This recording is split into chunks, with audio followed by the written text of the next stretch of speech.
Muy buenas tardes y bienvenidos a una nueva emisión de Diálogos con la Justicia, programa institucional de la Sala de Casación Civil de la Corte Suprema de Justicia. Gracias por acompañarnos y seguirnos a través de la página web www.cortesuprema.gov.co. Bienvenidos. El tema de hoy, el contrato de compraventa comercial, acción redimitoria por vicios ocultos, es la sentencia SC 4454 de 2020. Y saludamos ya a nuestros panelistas que están conectados a esta hora con nosotros.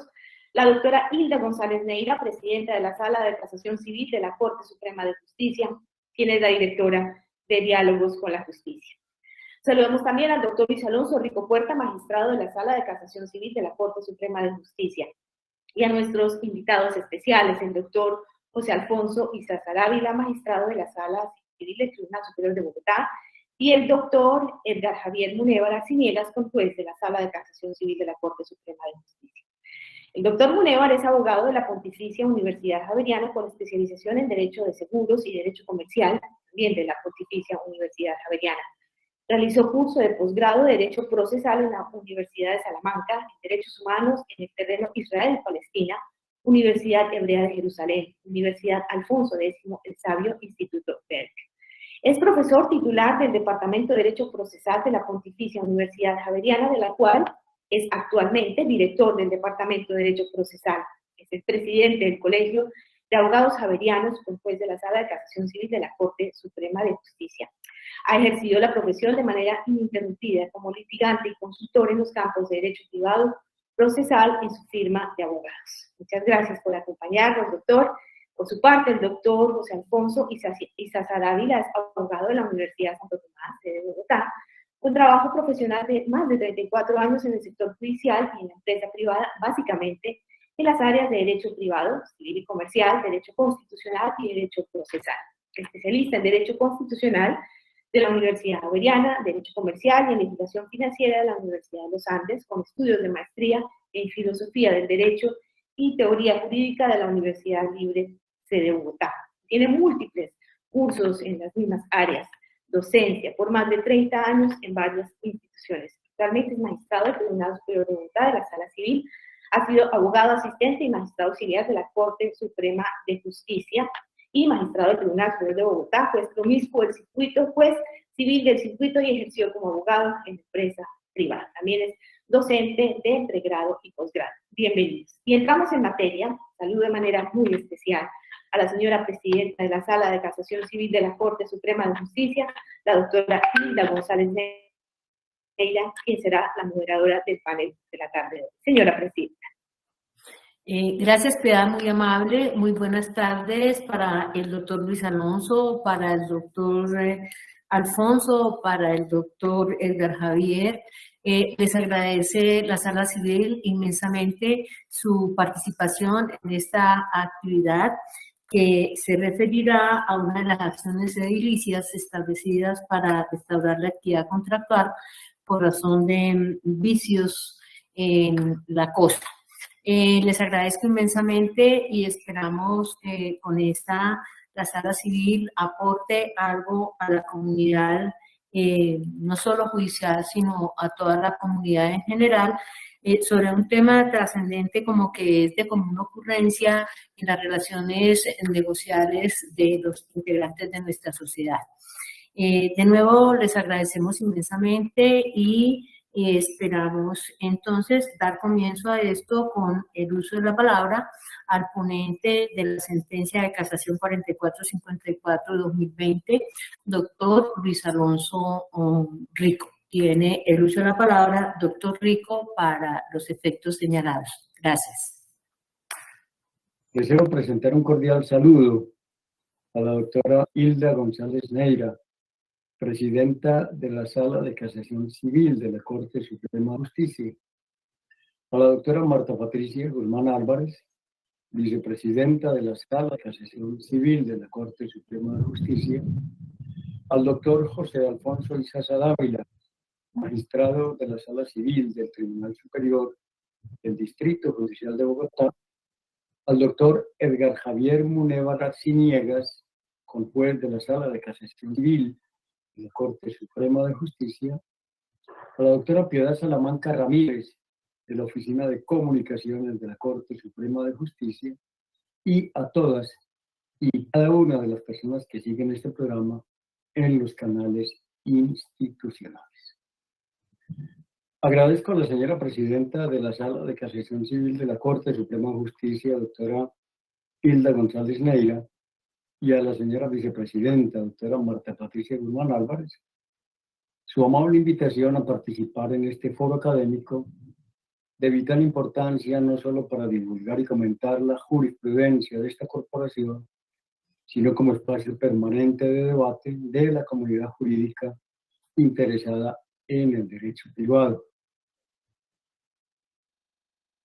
En la oportunidad, se me encomendó hacer una breve reseña de la sentencia SC 4454 de 17 de noviembre de 2020, con la que, acudiendo a herramientas teóricas contemporáneas, esta corporación puso fin a un litigio relacionado con una problemática clásica del derecho civil, los vicios ocultos de la cosa vendida, a los que se refiere el artículo 1915 del Código Civil y que corresponden a características físicas de la cosa compra-vendida que reúnan tres exigencias.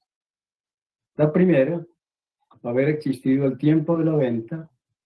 La segunda, dar lugar a que la cosa vendida no pueda ser usada para lo que naturalmente corresponde o que solo pueda usarse imperfectamente, eventualidades que, a juicio del legislador, permiten presumir que el comprador, de haberlos conocido, no hubiera aceptado el negocio o lo hubiera hecho, pero a cambio de un precio muy inferior.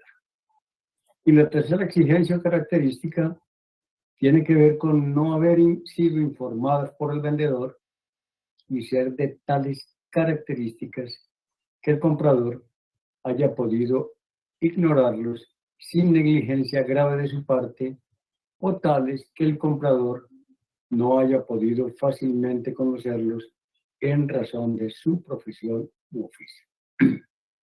Estos vicios, cabe agregar, a voces del precepto 1917 de la misma normativa, confieren al comprador dos tipos de acciones judiciales distintas que puede elegir a voluntad. La propiamente redivitoria, para obtener la rescisión de la venta, y la también llamada acción estimatoria o quanti minoris, para conseguir una rebaja del precio proporcional al demérito del activo compra-vendido. Hechas estas precisiones, cabe señalar en primer término que el asunto que resolvió la Corte versó sobre una operación de compraventa de 17 lotes contiguos ubicados en la localidad de Bosa de la ciudad de Bogotá, por los que se pagaron en total 68.000 millones de pesos y que fueron englobados de inmediato por la adquirente en un único fondo donde planeaba construir un megaproyecto de vivienda de interés social. La autora relató que mientras tramitaba las licencias de rigor para iniciar esa obra civil, fue alertada por las autoridades ambientales de la presencia en la heredad de una madre vieja, es decir, un antiguo meandro del río Tonjuelo, desvinculado del sistema fluvial por un cambio en la trayectoria de las aguas. En otras palabras, aunque las aguas del río Tonjuelo no atraviesan actualmente la superficie de los terrenos negociados, sí lo hicieron en el pasado. Y ese hecho, a la luz de la reglamentación vigente, determina la afectación de la zona por riesgo de inundación, lo que en la práctica se tradujo en una disminución de 28.280 metros cuadrados del total del terreno urbanizable. Con apoyo en ese cuadro fáctico, la convocante pidió declarar que la presencia de esa madre vieja constituía un vicio oculto de los lotes compravendidos, quedando así habilitada para pedir la reducción del precio pactado en un monto aproximado de 8.000 millones de pesos, importe proporcional al decrecimiento del área de terreno urbanizable, que como ya se señaló, equivalía a 28.280 metros cuadrados.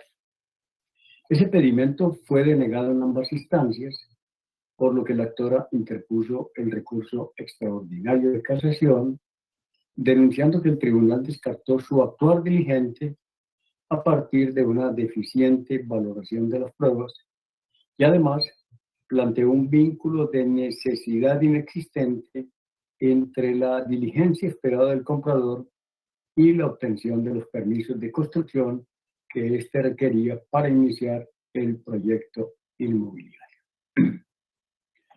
Para despachar esos cuestionamientos, la Sala de Casación Civil comenzó recordando que las acciones redivitorias tienen como propósito restaurar la equidad contractual lesionada como consecuencia de una distorsión en el proceso de caracterización de los rasgos objetivos de la cosa compravendida, emprendido por el comprador antes de expresar su consentimiento.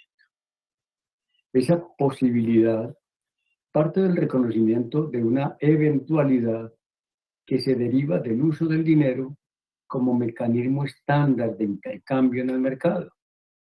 Tan pronto culmina la compraventa, el vendedor puede saber con absoluta certeza qué es lo que le correspondió como compensación, mientras que el comprador apenas inicia un periodo de redescubrimiento de la cosa que adquirió, una suerte de proceso de depuración que le permite juzgar el acierto de la caracterización del bien compravendido que hiciera en la fase precontractual.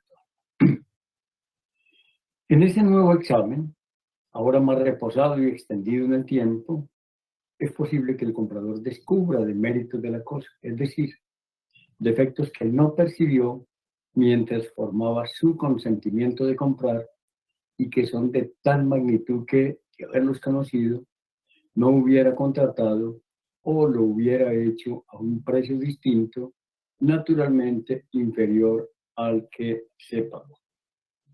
Pero conviene insistir en ello. Los defectos deben ser descubiertos ex post, pues de haber sido percibidos oportunamente, el consentimiento de las partes del contrato de compraventa se habría formado también alrededor de ellos, llevando incluso a la fijación de un precio distinto del que tendría la cosa sin el defecto que presentaba.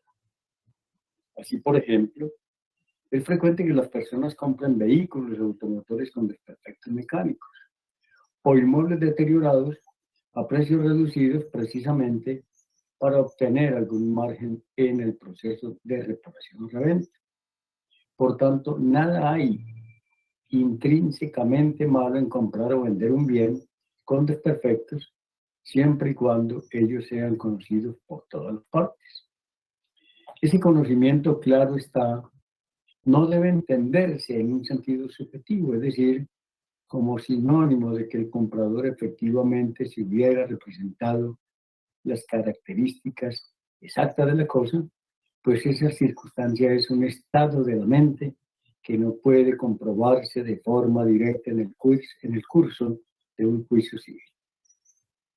La hermenéutica correcta apunta hacia una situación objetiva que impone verificar que los deméritos no hubieran sido informados por el vendedor, por desconocerlos también, o por dolo o negligencia suya, ni fueran tan patentes que cualquier persona con un grado de diligencia más o menos elevado los hubiera podido descubrir.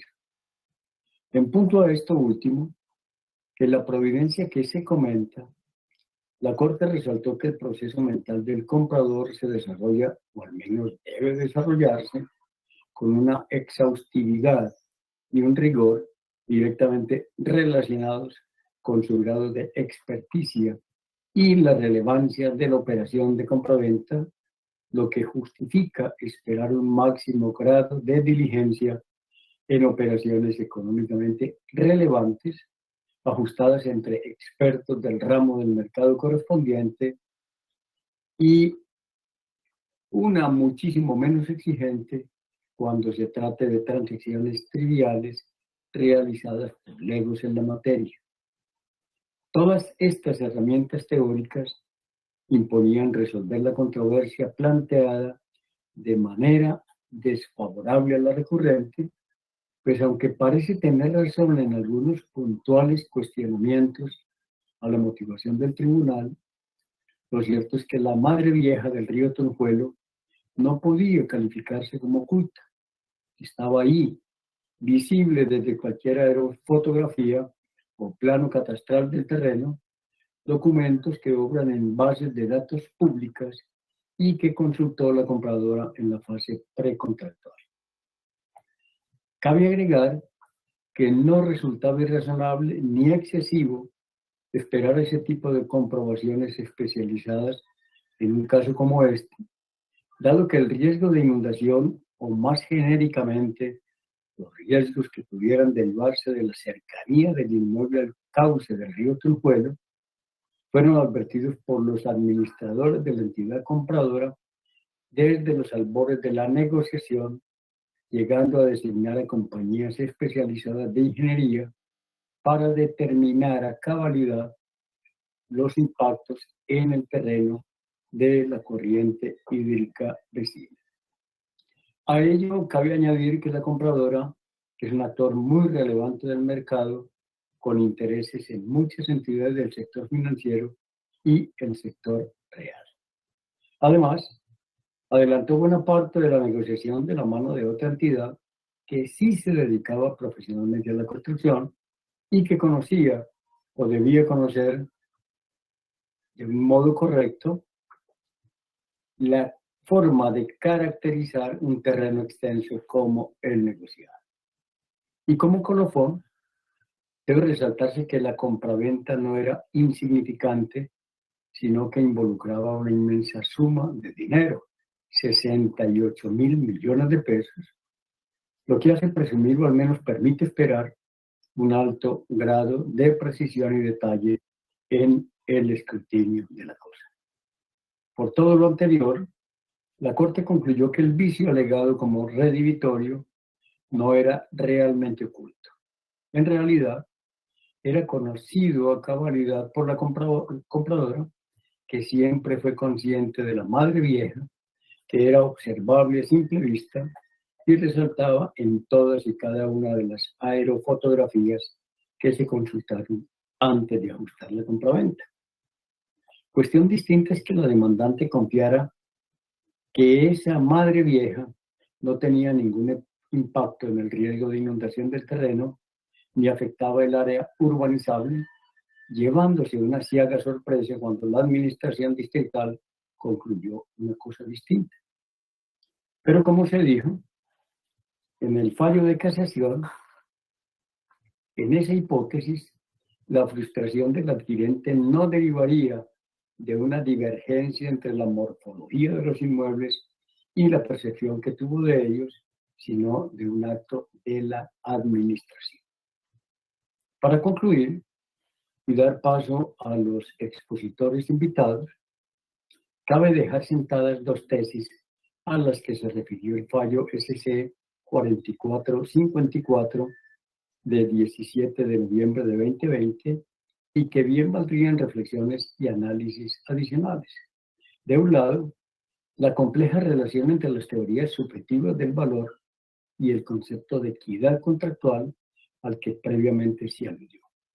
Y de otro, la necesaria adaptación de las exigencias de diligencia contractual a las características individuales de cada parte contractual, su experticia, medios económicos y técnicos con que cuenta, etc., así como a la relevancia que el negocio jurídico revista para ellas en particular. Reitero mi agradecimiento por la invitación que se me formuló para participar en este programa y por la presencia de todos ustedes. Muchas gracias. Gracias a usted, doctor Rico.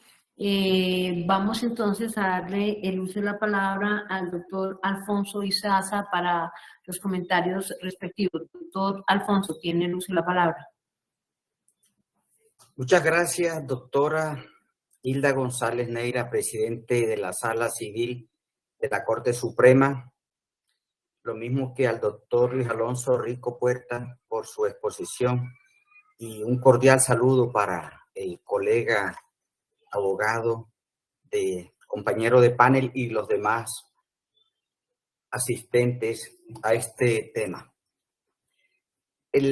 La teoría, nosotros podríamos decir que desde el punto de vista teórico, si recordamos, o académico, de manera muy sencilla y simple, los requisitos para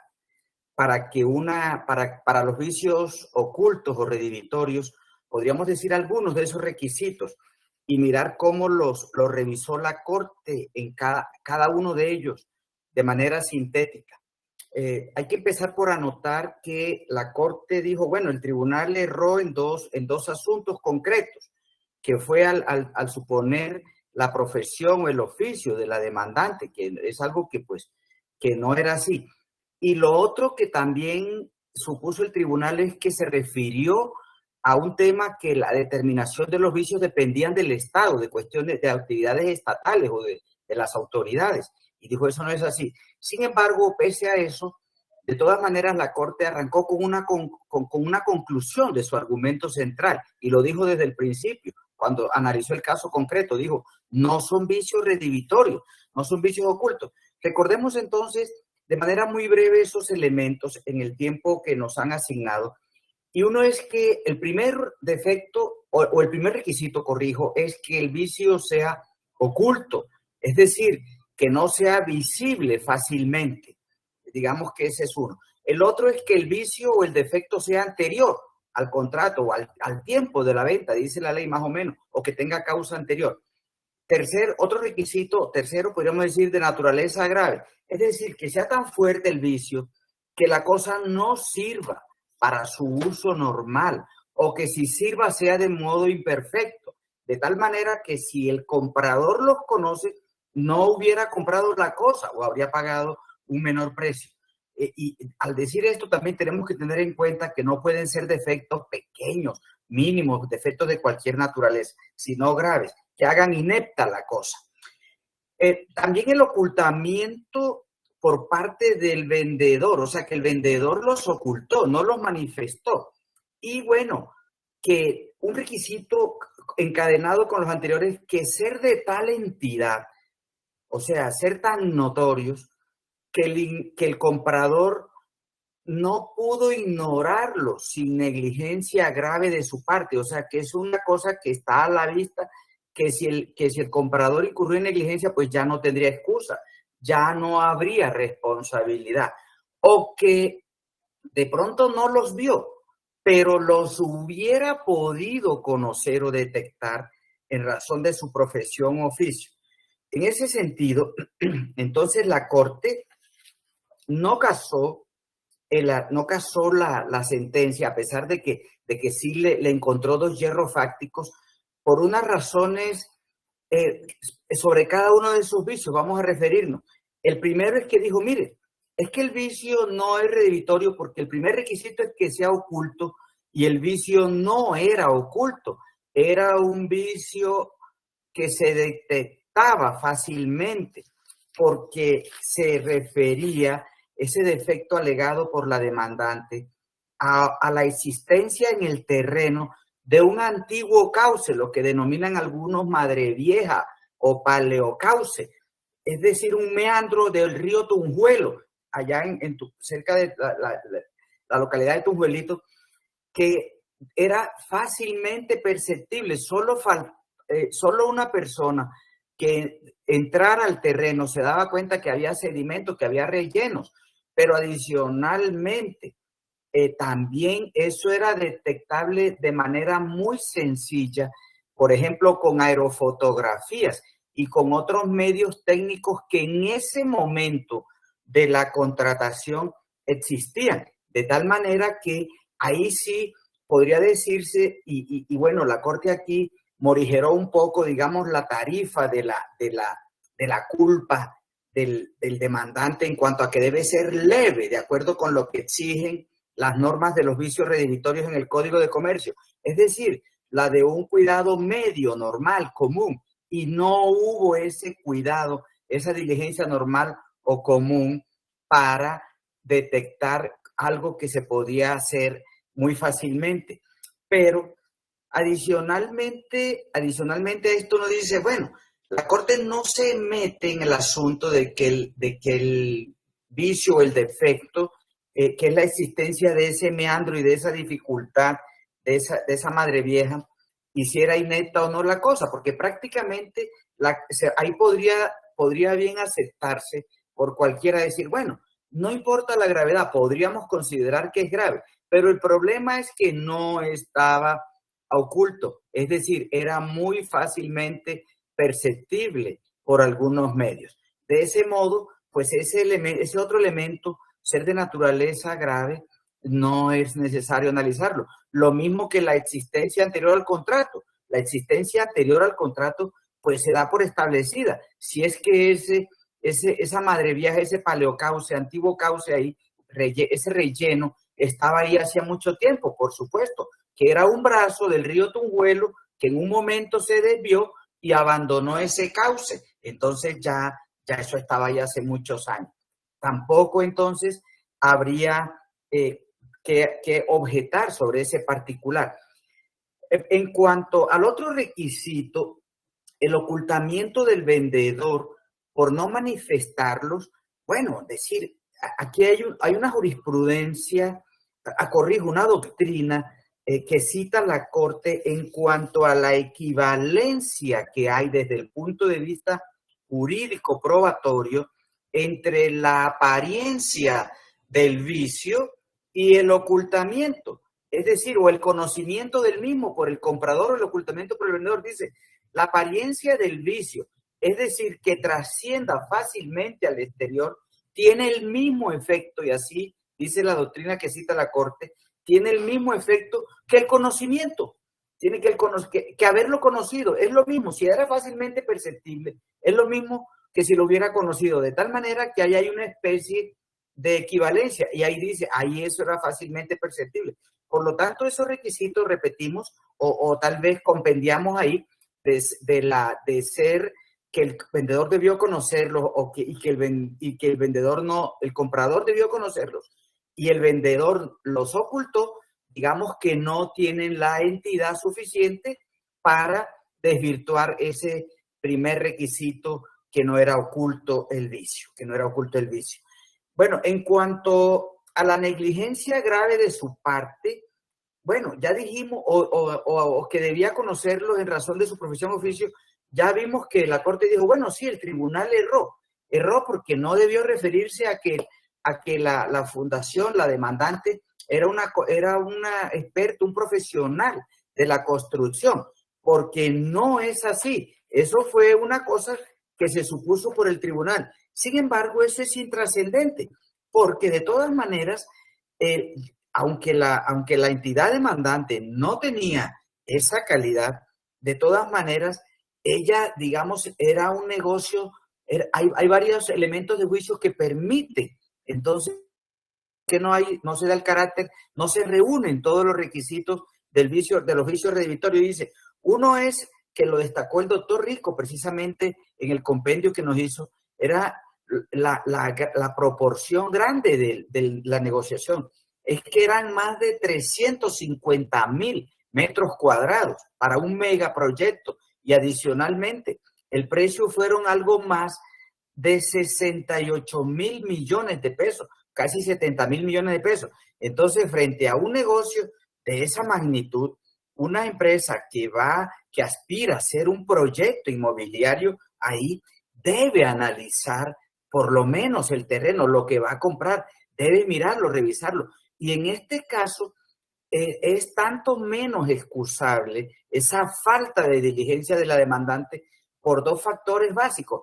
Primero, porque tenía una empresa que le iba a hacer esos estudios. Y segundo, porque había unas pruebas contundentes y claro, había elementos de juicio para considerar que ahí había riesgo de inundación, de acuerdo con lo dicho por el FOPAE, acá en Bogotá. Es decir, entonces, si había eso, cuando la empresa que era asesora que sí era una especialista constructora, fue a hacerle a la empresa demandante la asesoría, él debió fácilmente detectar eso, porque esa sí que era un experto, pero a esto hay que agregarle algo que también agrava esa situación, y es que el predio se le entregó a la demandante más o menos 8 meses antes de la negociación. Es decir, hubo un tiempo un tiempo considerable para que la empresa, antes de la negociación, hubiera detectado lo que era fácilmente perceptible como dicen, en el sitio, in situ, o a través de mecanismos técnicos. Entonces, de ese modo, pues ahí mucho menos habría la excusa para que el vicio tuviera el carácter de oculto, es decir, oculto o redivitorio, de tal manera que independientemente de que la empresa demandante no fuera la experta en el tema, igual ella tenía que primero tener un mínimo de diligencia para hacer un negocio tan considerable y adicionalmente cuando lo hizo por medio, con la asesoría de una empresa constructora que era experta sobre el principio. Entonces, de esa manera, podríamos considerar que esos requisitos de los vicios ocultos, digamos, que hemos dicho de manera muy resumida, porque podemos considerar otros, y la Corte dijo, bueno, prácticamente la Corte analizó cuáles eran esos requisitos desde el punto de vista teórico, pero ya en la práctica casi que con uno o solo dos, que es primero el ser oculto el vicio y segundo, la necesidad, la falta de diligencia de la demandante en conocerlos, pues de manera que era fácil hacerlo. Ya con eso solo, prácticamente la sentencia no fue casada, la sentencia ratificó que no se podía acceder a la pretensión digamos, de rescindir la venta por ese vicio, por ese defecto que se alegaba en la demanda inicial del proceso. De ahí que entonces, cuando la Corte se refiere a esa cantidad de elementos de juicio que hemos mencionado, primero, que fueron muchos elementos de juicio, recordarlos para resumirlo, primero era fácilmente perceptible directamente y por medios técnicos. Segundo, era una negociación considerable, era un terreno grande, eran prácticamente más de 35 hectáreas, más de 350,000 metros cuadrados. El precio eran más de 68,000 millones de pesos, 68,800 si mal no recuerdo. Los inmuebles fueron entregados 8 meses antes, un tiempo más que suficiente para que la empresa, para que la demandante tuviera, digamos, la posibilidad de escudriñar, revisar las condiciones geomorfológicas del terreno, toda su posible idoneidad para lo que ella pretendía, que era construir un megaproyecto urbano ahí. Adicionalmente, habían dudas sobre los problemas de inundación de ese sector del Distrito Capital, de tal manera que por eso se contrataron una compañía experta para que hiciera el estudio con un agravante que se dice ahí, que es que los estudios que se hicieron se basaron en pruebas indirectas, o sea, en informes de varias entidades sobre el particular, pero digamos no fueron sobre el terreno mismo, de tal manera que eso pues agrava la situación de las pruebas, digamos, que no fueron directas sobre el terreno. Y así con eso pues podríamos dar por concluido nuestro comentario crítico a la jurisprudencia y al debate que hubo en el proceso, porque recordemos que en todo proceso hay en cierta medida un debate jurídico probatorio concreto que es el que sirve para que el juez haga la respectiva decisión, estructure la respectiva decisión. Muchas gracias y estoy atento a cualquier inquietud, señora Presidente de la Sala de Casación Civil. Doctor Izaza, mil gracias por su intervención. Y entonces, a continuación, le damos el uso de la palabra al doctor Muneva con la misma finalidad. Doctor. Bueno, pues muy buenas tardes para todos. tanto los compañeros de panel, a la doctora Hilda González, presidenta de la Sala de Casación Civil, al doctor Rico, por supuesto, aquí a mi compañero de esta interesante visión de esa sentencia, el doctor José Alfonso Izaza, y por supuesto a Piedad y a todos quienes nos acompañan aquí en el Live Size y a todas las personas que sé que están conectadas en la página web de la Corte Suprema de Justicia. A ver, claro, mi visión tiene como dos ángulos un poquito diferentes a los del juzgador como tal. Por un lado es la visión de un abogado litigante que de alguna manera se asombra ante las complejidades de los casos reales y en ese asombro pretende ponerse, digamos, como se dice popularmente, en los calzones del otro, de un lado y del otro. ¿Yo qué haría si estuviera en un lado? ¿Yo qué haría si estuviera en el otro?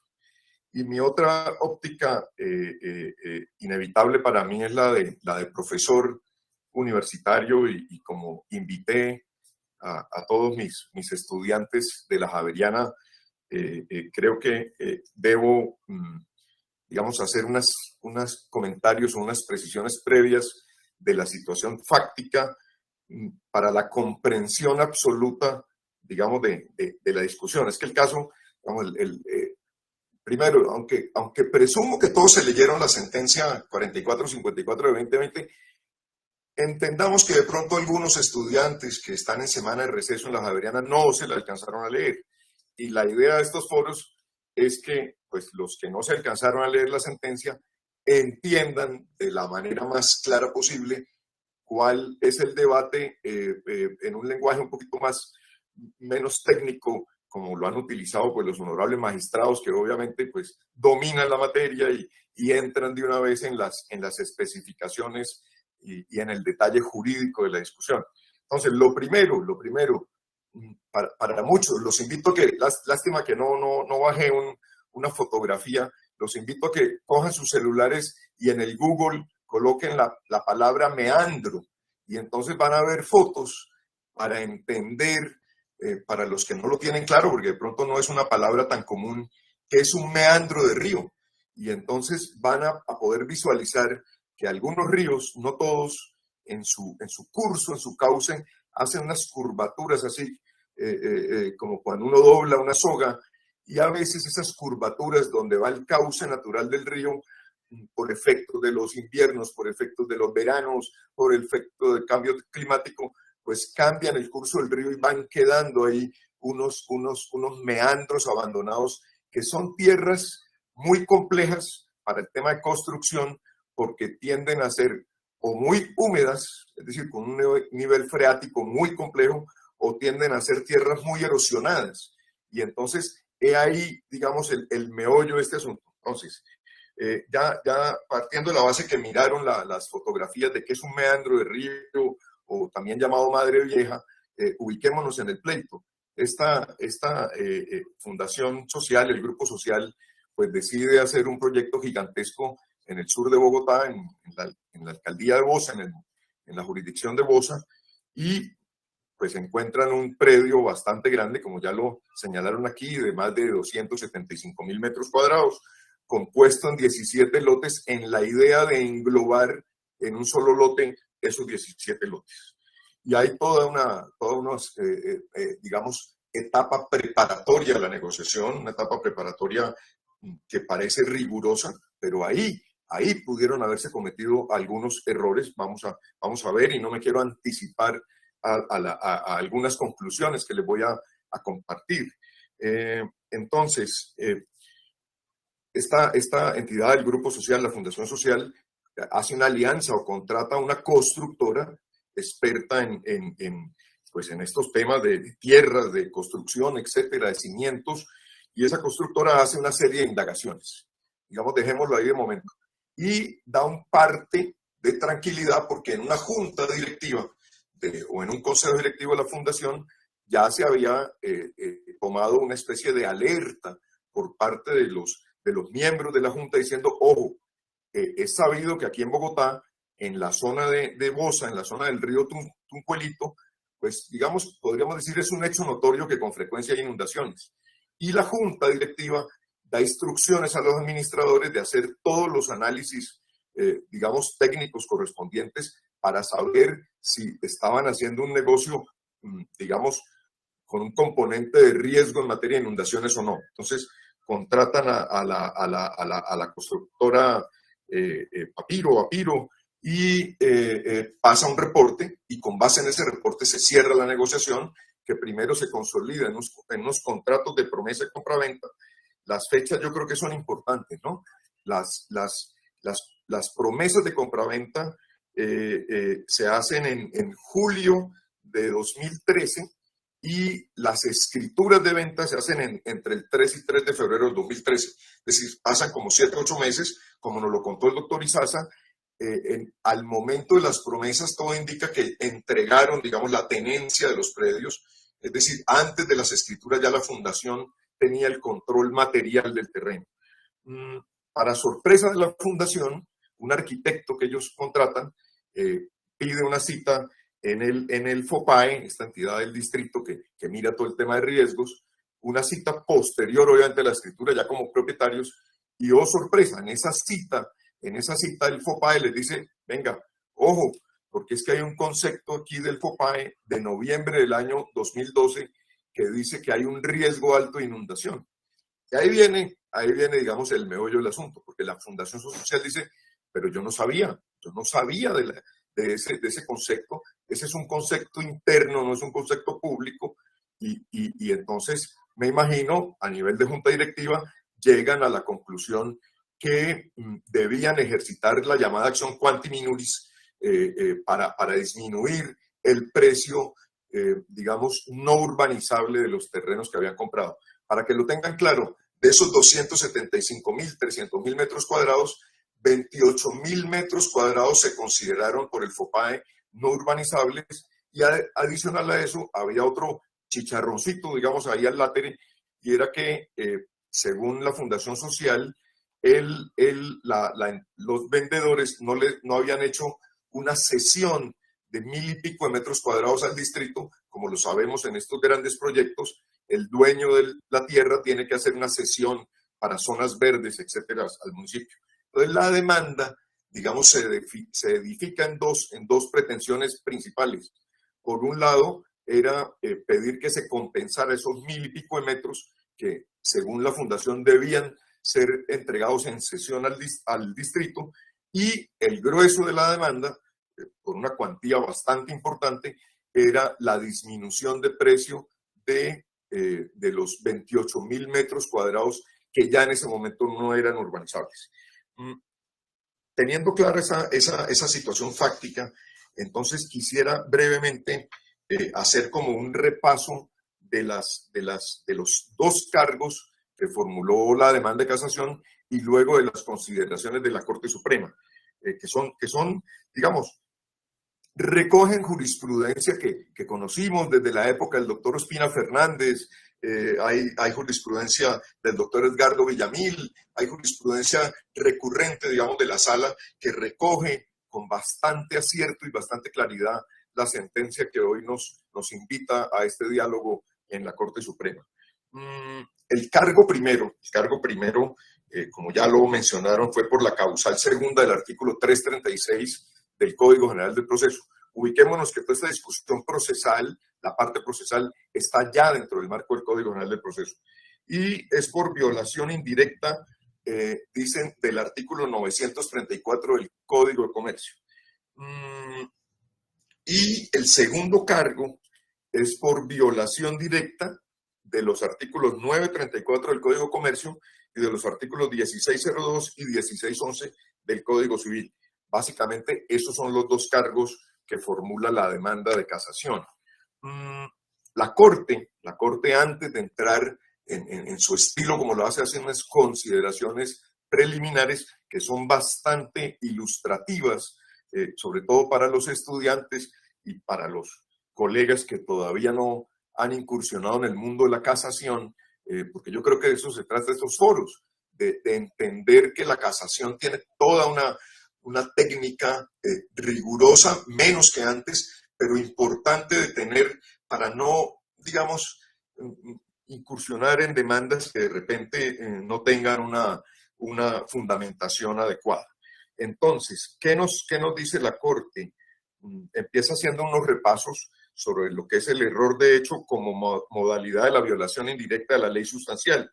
De manera que dice que si el cargo se construye acusando la comisión de un yerro fáctico que comporta violación indirecta de una norma sustancial, recordemos, aquí acusan violación indirecta del 934, su acreditación, es decir, la del cargo, presupone, entre otras exigencias, que la inferencia probatoria cuestionada sea manifiestamente contraria al contenido objetivo de la prueba. Es decir, que el desacierto del juzgador, en este caso del tribunal, sea tan evidente y notorio que, digamos, que se advierta fácilmente digamos, ese error del juzgador. Y nos recuerda la Corte algo que a veces se nos olvida, a los litigantes, y es que las sentencias que vienen de los tribunales gozan, por supuesto, y lo comparto plenamente, de una presunción de legalidad y de acierto, de manera que el recurrente, en el caso de la violación indirecta, debe desvirtuar con una crítica concreta, simétrica, razonada y coherente ese error, ese fallo, y que dice la Corte, para hacer trascendente la pifia, es decir, que llegue a ser casada la sentencia, ese actuar debe ser eficaz e integral y que derrumbe totalmente los pilares de la sentencia atacada, de la decisión atacada. Debe ser uno capaz con el cargo que la Corte diga a flor de piel, encuentro el error y voy a derrumbar, voy a aniquilar esta sentencia. Eso es lo que tratamos de hacer en la casación. Nos enseña o nos recuerda la Corte que el error de hecho ocurre cuando se supone o cuando se pretermite la prueba, ¿cierto? Y entonces, sobre todo para los estudiantes, ¿qué es la suposición de la prueba? Es cuando el juzgador supone, valga la redundancia, un medio de prueba que no está en el expediente o no le da valor a uno que sí está. O ocurre también la llamada pretermición o cercenamiento del medio de la prueba, y es cuando ignora del todo su presencia o la cercena en parte y le asigna una significación contraria al medio probatorio.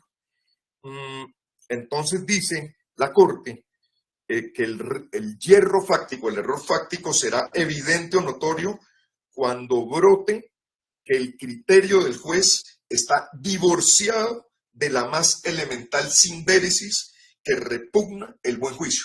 Para mí esto es, ese repaso que nos da la sentencia es vital para entender de qué se trata la discusión. Entonces, la sentencia, dice la Corte, debe eliminarse, debe aniquilarse cuando aparezca que estrelló violentamente la lógica en el buen sentido común. Eso es lo que nos enseña la Corte. Y sobre la violación directa, nos dice que el censor, el recurrente en casación, debe acreditar que el ordenamiento jurídico imponía una solución de la controversia opuesta a la adoptada en la providencia. Es decir, hay que demostrar que el tribunal dejó de aplicar una disposición pertinente o aplicó otra que no lo era, o aplicando la que sí le dio, digamos, una significación diferente, un efecto distinto. Entonces recordemos que por la vía directa, que en este caso fue el segundo cargo, que ataca 3 normas, una del Código de Comercio y 2 del Código Civil, debería ser por falta de aplicación de la norma, por aplicación indebida o por interpretación errónea de la norma sustancial. Y también nos recuerda que en el caso de violación directa es al margen de la discusión probatoria. En este repaso, la Corte nos recuerda el tema de los vicios redditorios que bien nos lo ilustró el doctor Izaza. Nos pone de presente el artículo 1880 del Código Civil, donde nos dice, mire, básicamente el vendedor tiene 2 obligaciones. Una, la entrega y tradición, y por otro lado, el saneamiento. Y nos dice, desde el punto de vista del saneamiento, surgen dos obligaciones para el vendedor: amparar el dominio y la posesión de lo que compré, y por otro lado, responder de los defectos ocultos. Y entonces, aquí es donde viene el caso concreto. Dentro de los defectos ocultos, el demandante tiene dos opciones: la propia acción redivitoria, es decir, rescindir el contrato, anular el contrato o rescindir el contrato, o disminuir el precio, o la llamada acción de quanti minoris. Esas son, como nos lo ilustró al comienzo nuestra presidenta, la doctora Hilda, pues son las acciones edilicias, que básicamente lo que pretenden es restaurar la equidad contractual. Es el principio de la buena fe en los contratos. Entonces, eso nos lo recuerda la Corte, y me llamó la atención positivamente que la Corte nos enseña que el vendedor parte en estos negocios como con una ventaja. Porque dice, para el vendedor es fácil, acuerda un precio y ya tiene el precio. Para el comprador es un poquito más complejo. El comprador debe examinar el bien que va a comprar con cierto grado de detalle para identificar las características primordiales de ese bien. Entonces, entrando en materia de los vicios, pues, que no hayan sido informados por el vendedor, porque obviamente si fueron informados, como ya lo dijo el doctor Izaza, pues yo ya conozco en qué me metí y seguramente voy a negociar el precio. Y la Corte o los juzgadores no podrían entrar a aniquilar la voluntad privada de las partes, la autonomía de la voluntad privada.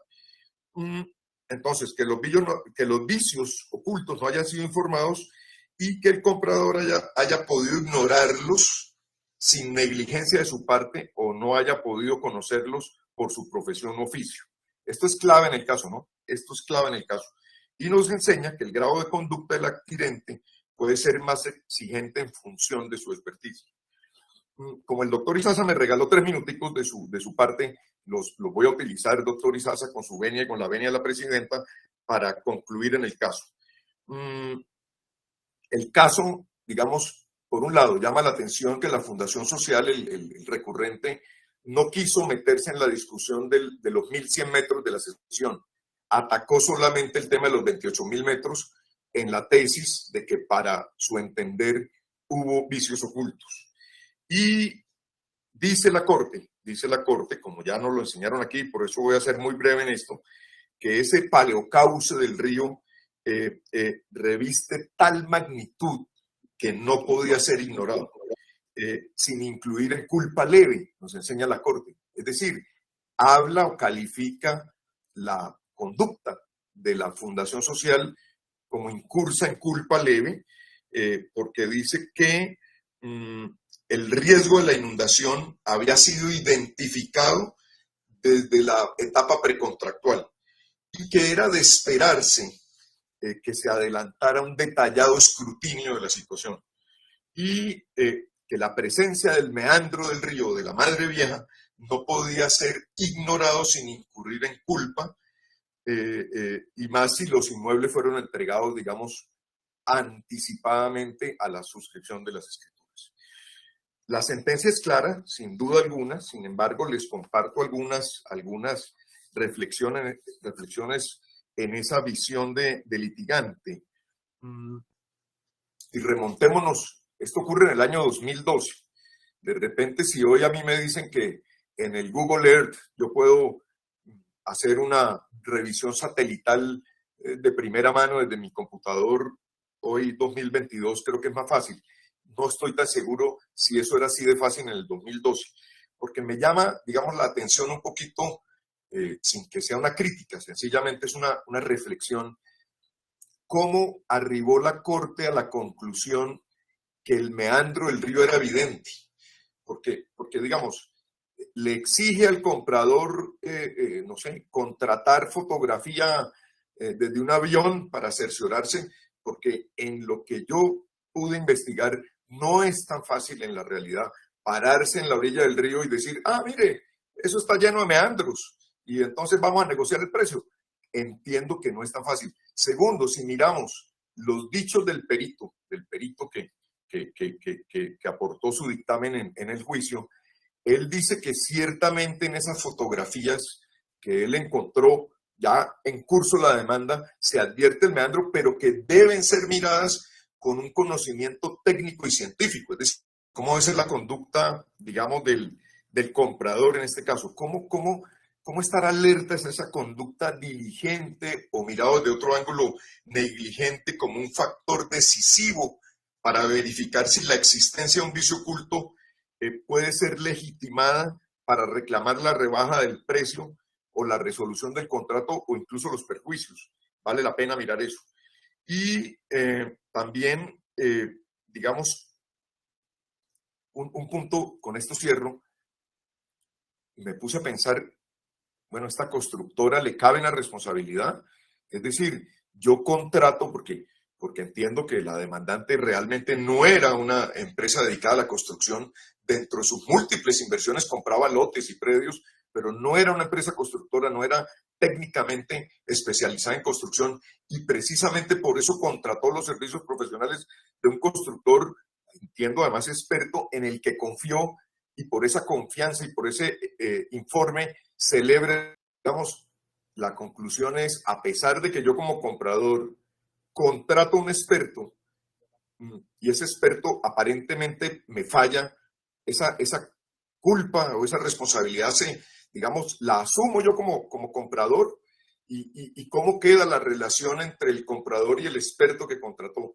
Son digamos, las reflexiones que quiero plantear. Muchísimas gracias. Y también abierto a cualquier pregunta. Gracias, doctor Munevar, por su intervención. Ya quisiéramos nosotros tener en este tiempo un espacio para preguntas.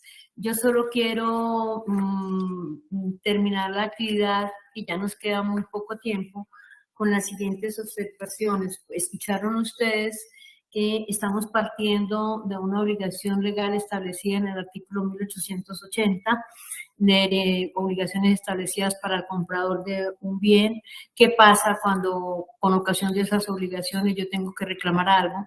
Las acciones que tengo para cuando se trata de vicios o de perturbación en el dominio, en la posesión que tenga. Ya lo explicaron suficientemente el doctor Rico, el doctor Izaza, el doctor Munevar. Yo quisiera resaltar algunas cosas de esa sentencia que me parece como más desde el punto de vista, pues, del concepto que tienen y la pedagogía que trae. No podemos olvidar que en estos asuntos, específicamente de acción por vicio rehabilitatorio, se protege al adquirente no solo por la ineptitud del bien, sino también por su buena fe. Lo enunció algo el doctor Munevar. Y algo que, ¿cómo hacemos? ¿Qué hace el juez? ¿Cuál es el papel del juez en un caso de esos? Y el papel del juez en ese caso tiene un deber de apreciación objetiva del comportamiento del comprador para definir qué es lo que tiene que definir, si hubo culpa en su ignorancia o no, que son los supuestos de los requisitos, y también para definir el carácter de oculto o no del vicio. Ese es un aspecto que resalto. De lo mismo se preguntaba, dos preguntas que se hizo el doctor Munevar. Voy con la primera. Bueno, podríamos preguntarnos, ¿defecto material? Sí, es un defecto material, porque es un objeto defectuoso que no me sirve para lo que yo quiera o para lo que yo lo tenía destinado. Básicamente, pues es un defecto trascendente. En esta sentencia nos dicen, ¿qué es eso? ¿Cómo lo podríamos entender nosotros? Porque pues eso es un concepto muy relativo, ¿cierto? Entonces, un objeto es defectuoso, dice la sentencia, porque carece de algo que el modelo tenido en cuenta presentaba. Y además nos dice, bueno, ¿y cómo hago yo para determinar eso? ¿Será que son las simples expectativas unilaterales del comprador para determinar eso? La Corte responde, dice no. Pero sí se deben tener en cuenta las expectativas que se ajustan a los estándares del comercio específico del caso. ¿Y cuáles son esos estándares que tenemos que tener en cuenta? Pues básicamente lo que exigiría un comprador razonable y lo que ofrecen los vendedores normales. Y ya para finalizar, se habló también de que el adquirente, el deber de diligencia que tiene, diligencia media, que tiene el adquirente del bien en la inspección del bien. Y allá va mi segunda consideración, o en relación con las aristas que nos presentó el doctor Munevar y que también hizo referencia el doctor Izaza y que trata esta sentencia. Doctor, en este caso específico, la Corte hizo un análisis conjunto de la prueba para establecer la existencia del meandro, acudió a documentos, cartas cartográficas que hay, no solo a las aerofotografías, sino a las cartas cartográficas que hay sobre la zona, que son desde 1992, y ustedes me van a permitir algo que es solamente mío, de Hilda González, no Hilda la magistrada, y yo este caso lo llamo el caso de la herradura que se cerró, porque eso es un meandro, una herradura que se cerró y quedó un pedazo de tierra ahí y sobre el que vamos a construir. Pero para el caso hubo un perito que le dio a la Corte elementos de juicio para determinar no solo por vista desde arriba, que sería lo más fácil, cuando uno vuela ve el río que parece una serpiente y esas cosas. Entonces, pero aquí miró otros aspectos como el estado, los charcos, la pendiente, la no pendiente, la cercanía a la orilla del río, etcétera, etcétera, para determinar que ese efecto que se estaba haciendo sí era perceptible con una simple inspección. Lo que pasa es que el que fue a inspeccionar, pues fue a mirar por otros aspectos y no miró el aspecto del meandro. Para él no era importante porque a esa persona, a esa sociedad la mandaron a hacer otra cosa. Pues él hizo lo que le mandaron a hacer, lo que quisiéramos que hubiéramos hecho. Esa es pues como la trascendencia. Entonces tenemos ahí que no siempre que nosotros consideremos que hay un defecto o acabo con el contrato, me van a indemnizar o me van a disminuir el precio. Básicamente, desde ese punto, entonces les agradezco inmensamente sus visiones, doctor Munevar, doctor Izaza, muchas gracias, les quedo eternamente agradecida a todos los que nos están escuchando. Esperamos a sus estudiantes, doctor Munevar, esperamos que hayan quedado satisfechos, a toda la comunidad judicial, a la comunidad jurídica y a la sociedad en general, que esto haya servido de algo. Son casos comunes, diarios que nos ocurren y que siempre nos preguntamos. Muchísimas gracias y con esto le doy paso a Piedad para el cierre de esta actividad.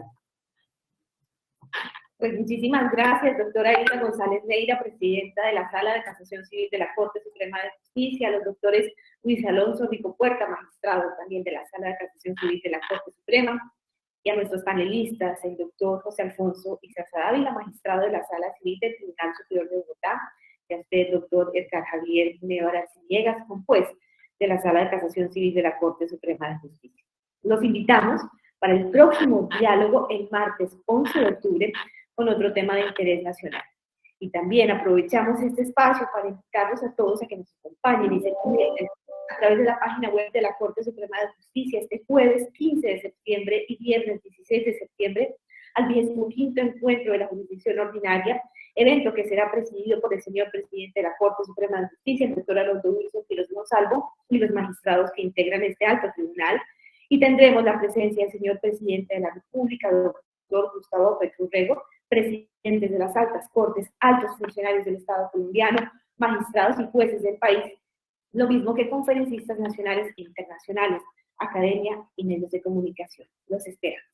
Recuerden que el tema de hoy, el contrato de compraventa comercial, acción reditoria por vicios ocultos, que es la sentencia SC 4454-2020, y todos los temas tratados en Diálogos con la Justicia, los encuentran publicados en nuestro canal de YouTube de la Corte Suprema de Justicia. Los invitamos a suscribirse y activar las notificaciones. Muchísimas gracias a todos. Feliz tarde.